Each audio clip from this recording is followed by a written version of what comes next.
내란 특검 법안의 내용에 대해서 관심이 많으시다고 하셔서 설명을 갖는 자리가 되겠습니다.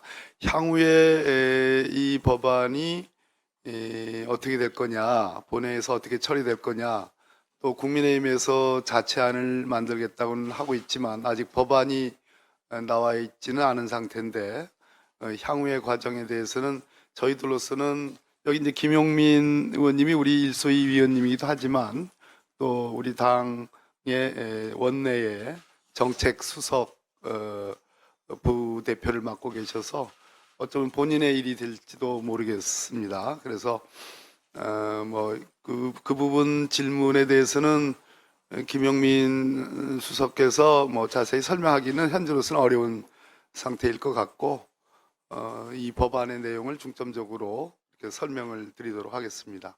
질문은 받는 방식이 좋을까요? 아니면 그죠? 질문을 받는 방식으로?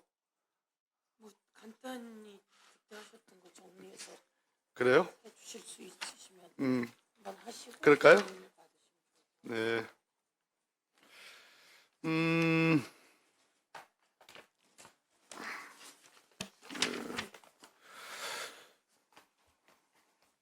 아마 이제 수사 대상에 대해서 국민의힘 쪽에 의원님들이 이 소위나 전체회의에서나 수사 대상 부분에 제일 많은 이의와 반대가 있었습니다.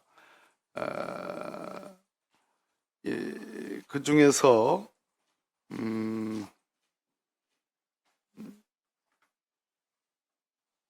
그 계엄 해제를 위한 국회의원들의 표결과 출입을 방해한 혐의 2호입니다. 2조 2호, 2조 1항 2호.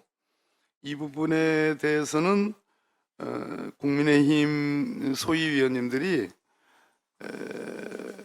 여기서는 밝히지 않겠지만 국민의힘 특정 의원님을 실명을 여러 차례 거명하면서 그 의원님을 겨냥한 거 아니냐 이렇게 얘기를 했습니다. 그러나 민주당 쪽에서 그 특정 의원님 혹은 의원님들을 겨냥한 법안이다 이렇게 인정하거나 그렇게 주장한 바는 전혀 없습니다. 이 계엄 해제를 위한 국회의원들의 표결과 출입을 방해한 혐의는 국회법상 금지되어 있고 처벌 조항이 되어 있습니다. 그래서 국회법 위반 사항이거든요. 그래서 이런 혐의가 없으면 전혀 문제가 되지 않잖아요. 근데 만약 있다면 이건 역시 중요한 범법 행위고 특검에 의해서 수사될 사항이라고 생각해서 이렇게 특검 법안에 넣습니다. 그 다음에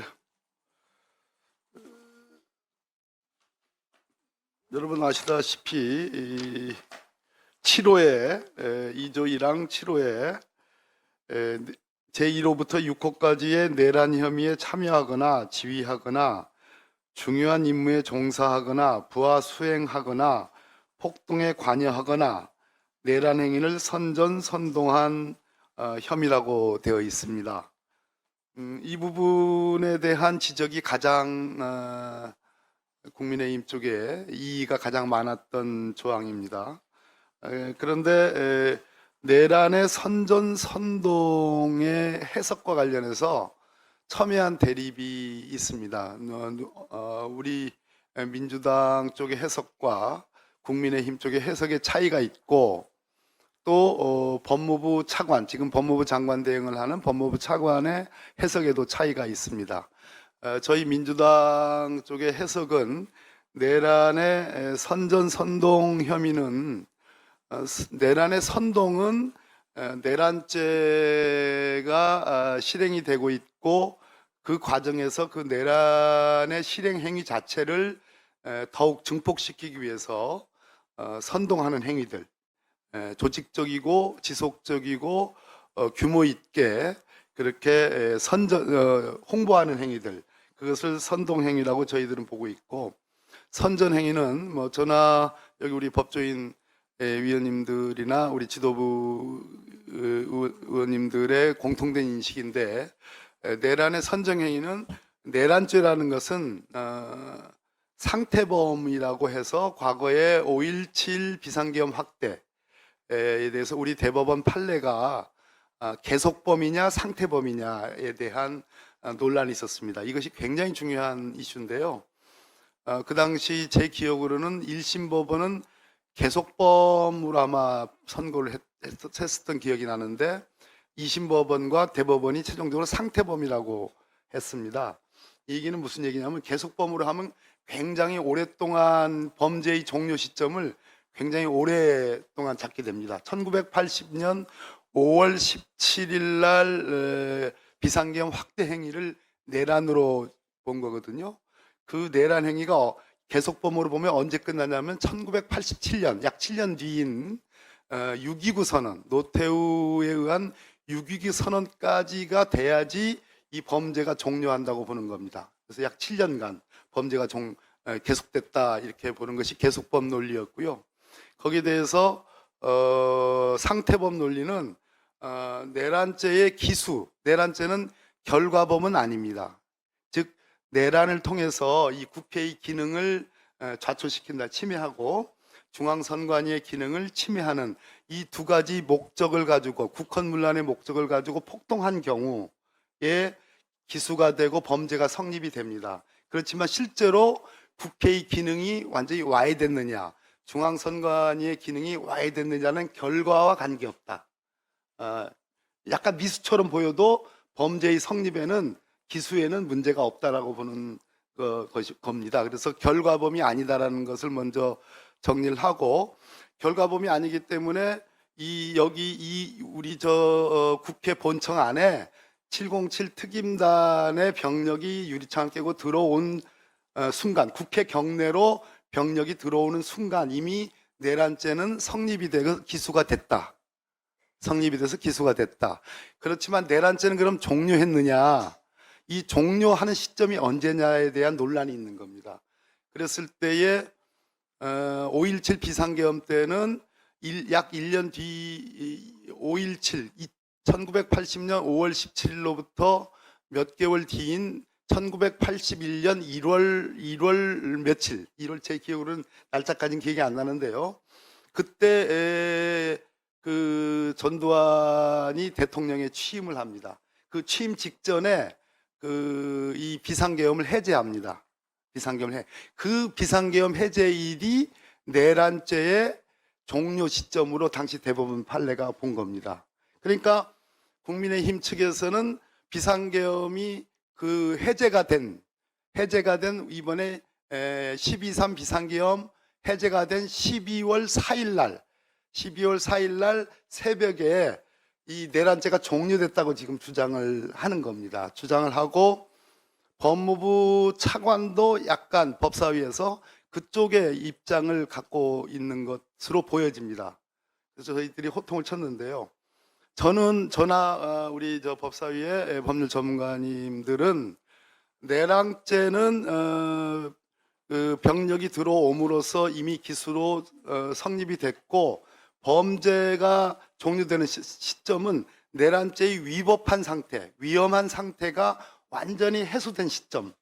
저는 오늘 윤석열이 체포 집행이 돼서 공수처에 신병이 확보된 시점이 내란죄의 종료 시점으로 이렇게 보는 겁니다. 그런 차이가 있고, 이거는 뭐 제 해석이고, 뭐 민주당의 무슨 뭐 확고한 뭐 당론으로 의결된 그런 것은 아닙니다. 그러나 대체로 민주당의 의원님들, 우리 여기 계신 의원님들이나 또 원내 지도부의 입장은 내란죄의 위험한 상태, 위협한 상태는 현재까지도 지속이 되고 있고, 윤석열의 체포가 이루어져서 신병이 공수처에 확보될 때 종료가 된다. 따라서 오늘까지 내란죄를 선전한 행위, 는 여전히 내란죄의 공범으로, 내란 선전죄로 처벌이 가능하다고 보는 게 우리 민주당의 시각입니다. 반면에 국힘이나 뭐 법무부 차관도 왔다 갔다 하는데 좀 왔다 갔다 하는데 국힘의 얘기는 12월 4일 새벽 3시, 4시, 5시, 4시 반 그때 내란죄는 완전히 종료됐기 때문에 그 이후에 선전선동이라는 건 없다. 그런 관점에서 이 7호를 빼자 이렇게 얘기를 하는 겁니다. 이해되시죠? 그리고 8호는 또 국힘 쪽에서 강력하게 그거를 잘 설명해 주시. 아니 일단 이제 설명을 다 하고 다 이해를 시킨 다음에 네. 해야 되죠. 8호는 우리 거 잘 설명했잖아. 네. 힘 빼지 마세요. 네. 8호는 그대로 읽어드리면 해외 분쟁 지역 파병 이거는 북한의 우크라이나 러시아 전쟁에서 러시아 쪽에 북한의 북한군을 파견을 했지 않습니까? 10,000명의. 그런데 거기에 대해서 윤석열 대통령이 즉각적으로 어떤 반응을 보냈냐면 우크라이나에 살상 무기를 지원하겠다 이렇게 반응을 했고요. 한국과 러시아 간에는 오랜 동안 외교 관계로서 수교 관계가 돼 있고 굉장히 전략적인 그런 정확한 그 외교 명칭은 제가 모르겠는데 동맹은 물론 아니지만 전략적인 그러한 긴밀한 외교 관계를 갖고 있는데 러시아에서 공식적으로 여기를 좌시하지 않겠다 라는 강력한 그런 경고, 한국 정부에 대한 경고 메시지를 낸 바 있습니다. 그래서 그것이 결국은 한반도의 전쟁 유사한 위기를 초래할 수 있다라는 그런 측면에서 넣고 그다음에 대북 확성기 가동, 대북 전단 살포 같은 것도 역시 확성기의 가동이나 대북 전단 살포 행위가 이 비상계엄이 기획된 시점에 대해서 작년 5월, 10월, 11월 설도 있지만 그것을 더 넘어서 재작년 즉 2023년 11월, 2023년 여름 윤석열 집권 1년도 채 안 된 시점에서 사실상 이 비상계엄이 기획된 거 아니냐라는 그러한 설도 나오고 있습니다. 어찌됐든 작년부터는 아주 구체적인 비상계엄의 어떤 실행 계획들이 만들어진 거 아니냐라는 여러 직간접적인 그런 증언들이 나오고 있습니다. 그것과 함께 시점상으로 대북 확성기의 가동이 확대됐다든지 또는 대북 전단의 살포가 확대됐다든지 이런 것들이 결국은 비상계엄을 선포하기 위한 명분으로 삼으려고 하는 그런 환경으로 삼으려는 거 아니냐라는 측면에서의 저희들이 이 조항을 넣었고요. 그 다음에 드론의 평양 침투는 현재까지도 군과 합참과 국방부는 뭐 드론 사령부는 말할 것도 없고 수차례 저희들이 이 평양 상공에 김여정이 말하는 드론의 침투가 맞느냐라는 지적에 대해서 NCND 확인해 줄 수 없다라고 현재까지 하고 있습니다. 수차례의 저를 포함해서 국방위 위원들이 드론의 운영을 통해서 어떤 한반도 위기 상황을 초래한 거 아니냐라는 지적을 공개적으로 해왔고 그럼에도 불구하고 국방부나 군은 합참까지도 포함해서 이 점을 부인도 아니고 그렇다고 긍정도 아닌 확인해 줄 수 없다라는 그러한 얘기를 하고 있습니다. 우리 민주당은 이 점에 대해서 드론의 운용은 확실하다라는 그런 입장을 갖고 있기 때문에 이 부분 역시 비상계엄을 유도하기 위한 그러한 한반도 위기 상황, 전쟁 유사 행위를 초래하기 위한 것 아니라는 측면에서 이번 그 내란죄의 수사 대상으로 포함을 했습니다. 그 다음에 오물 풍선 원점 타격은 아까 드론과 마찬가지로 역시 이 원점 타격에 대한 논의가 있었다는 것이 저희들이 확보한 여러 가지 증거들이나 첩보들에 의해서 확인이 되고 있고요. NLL에서의 북한의 공격 유도는 노상원이라는 전 정보사령관, 안산 점집 운영한 노상원의 수첩에서 나온 문구들입니다.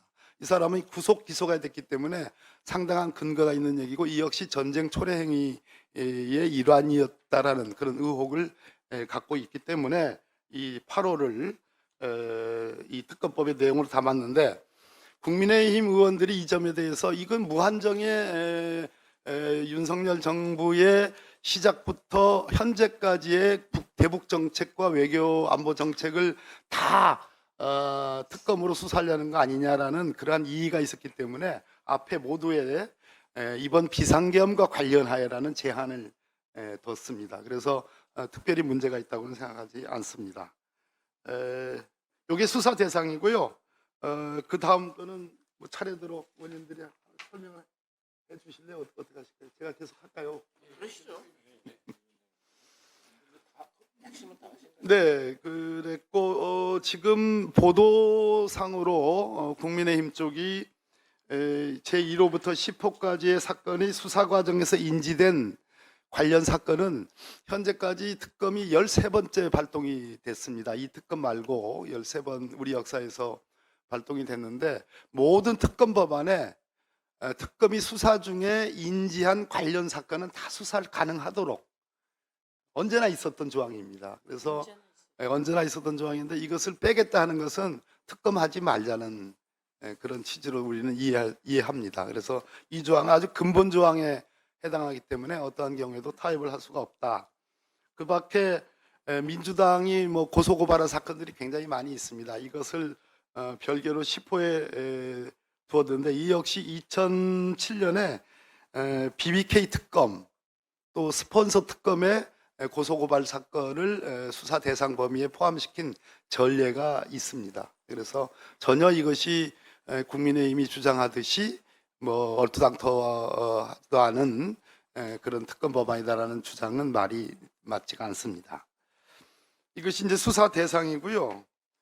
그 다음에 특별검사의 자격에 관해서는 이미 국민의힘 한동훈 대표 당시에 대법원장에 의한 추천을 했었고 민주당이 원래 야당만에 의한 후보 추천을 대폭 양보해서 대법원장 후보 두 사람의 추천을 받아들였기 때문에 이것이 사실은 근본 조항입니다. 왜 근본 조항이냐 하면 사실 수사 대상과 범위를 시비를 걸 일이 아니고 이 특검이라는 것은 한정된 기간에 특검 보호들과 특검 산하의 검사들을 지휘해서 어디까지 수사할 거냐 그리고 수사 의지가 특검에게 얼마나 있느냐에 의해서 그 수사 범위가 결정이 되는 겁니다. 아까 제가 말한 수사 중에 인지된 관련 사건 예를 들어서 압수수색을 했는데 이 내란과 관련된 생각지도 못한 어떠한 자료들이 압수가 됐다. 그러면 그 부분을 수사 안 할 수가 없는 노릇이죠.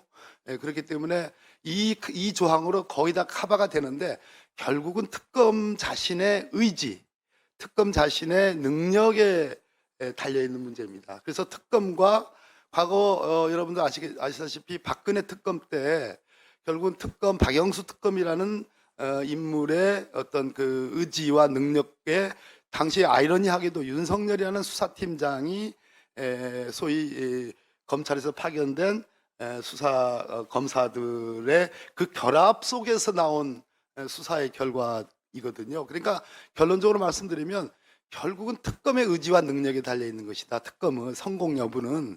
근데 그것을 민주당과 야당의 추천에 의해서 특검을 하겠다는 것이 포기하고 민주당이 대법원장이라는 분의 추천에 의해서 특검을 하겠다는 걸 받았다는 것은 여러분도 아시다시피 현 대법원장은 윤석열 대통령이 추천한 그 대법원장이고 우리 민주당 안에서 대법원장으로 동의할 것인지에 대해서 굉장히 논란이 많았고 시간이 많이 걸렸던 그런 분이고 또 아시다시피 뭐 신속한 재판을 굉장히 유별나게 많이 강조하시는 그런 대법원장입니다. 그런 분이 추천하는 특검에 대해서 왜 국민의힘이 믿지 못하는지 이것으로 저는 거의 민주당의 어떤 이번 특검이 갖는 객관성, 공정성에 대해서 상당 부분의 양보를 한 건데 이것에 동의하지 않는 것은 결국 특검할 생각이 없다 이렇게 보여지는 겁니다.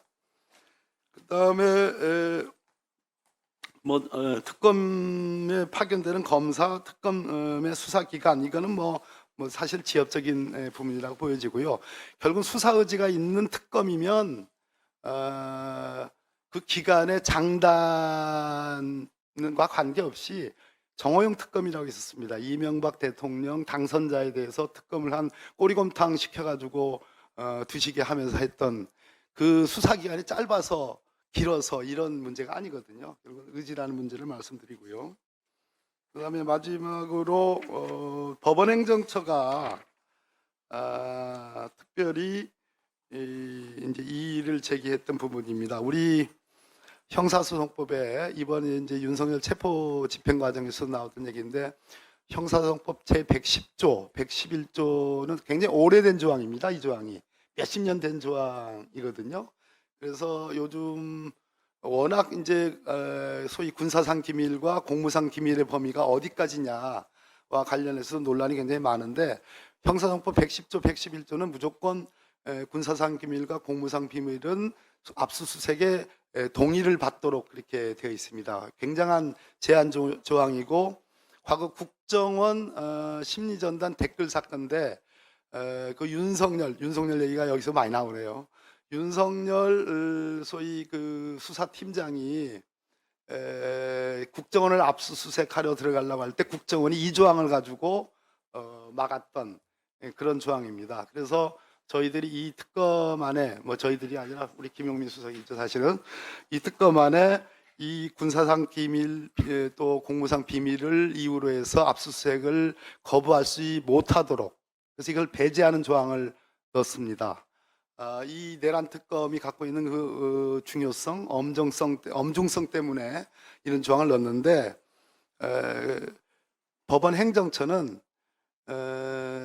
내란죄의 수사의 엄중성은 인정하지만 내란죄와 무관한 압수수색의 결과가 나올 수도 있는 거 아니냐. 특히 그것이 군사상 기밀과 공무상 기밀과 관련해서 엄한 것을 가져다가 본 경우는 어떻게 되느냐라는 그런 지적. 예를 들어서 대통령실, 또 국정원, 국방부, 또 합참, 각종 군시설과 관련된 충분히 문제 제기를 할 수 있다고 생각합니다. 그래서 우리 김용민 의원께서 일소위 때 그 정도는 얼마든지 유연하게 우리가 받아들일 수 있다 이렇게 해서 다만 일소위와 전체 회의에서는 그런 정도의 문제 제기를 수용하는 그런 입장은 취했지만 이 법안으로 이것을 수정하는 그러한 결론은 내지는 않았습니다. 향후에 원내 지도부가 국힘하고 협상할 때 이 부분은 쉽게 합의에 이를 수 있을 거라고 보여집니다. 마지막으로 저하고 우리 이제 위원님들이 동의해서 굉장히 중요한 조항이라고 생각해서 넣었는데 오늘 체포 집행이 될 가능성이 매우 높죠. 됐나요? 혹시? 예. 그런데 체포 집행이 되면 오늘부터 48시간 동안 조서를 받고 48시간 이내에 구속영장을 청구하고 그 다음에 10일간 그러니까 이 48시간을 포함한 10일간 윤석열의 신병을 확보해서 기소권이 없기 때문에 검찰로 넘겨야 됩니다. 그럼 검찰 역시 받아가지고 10일 갖고 있거든요. 그래서 오늘부터 쳐서 20일이라고 하면 오늘이 1월 15일이죠. 그럼 20일이라 치면 4달 5일 2월 5일쯤 됩니다. 2월 5일쯤 되면 윤석열을 기소하지 않을 수가 없게 됩니다. 그렇게 되면 다음 달 5일까지 이 특검이 출범을 할 수가 없습니다. 그렇죠? 지금 오늘 당장 합의가 돼도 오늘이 15일인데 이것을 법안 통과를 지금 16일 내일 지금 예정이 되어 있는데 16일 통과해서 준비 기간이 있고 그럴 때 쉽지 않은 문제가 있습니다. 그러면 특검이 본질적으로 뭘 수사할 수 있느냐라는 그런 어떤 문제의식이 있을 수 있습니다. 또 검찰의 기소 여부에 대해서 우리가 충분한 신뢰를 갖고 있지 못하고 또 설사 기소를 하더라도 그 공소유지를 완벽하게 할 것인가 이런 측면에 대해서 우리 검찰 출신 의원님들의 그런 문제 제기도 있었습니다. 그래서 특검이 이미 기소된 윤석열 피의자를 언제 기소할지 모르지만 지금 기소된 군 검찰의 여러 사령관들 그리고 김용현 전 장관을 포함한 사람들에 대한 기소 사건 법원에 계류 중인 군사법원에 계류 중인 그 기소 사건도 군 검찰로부터 또는 서울중앙지검으로부터 사건을 이첩받아서 특검이 공소 유지를 할 수 있는 강제 조항은 아닙니다. 특검의 판단에 의해서 할 수 있도록 그렇게 열어놨습니다. 이것이 특징이라면 특징이겠습니다. 이상 설명을 마치겠습니다.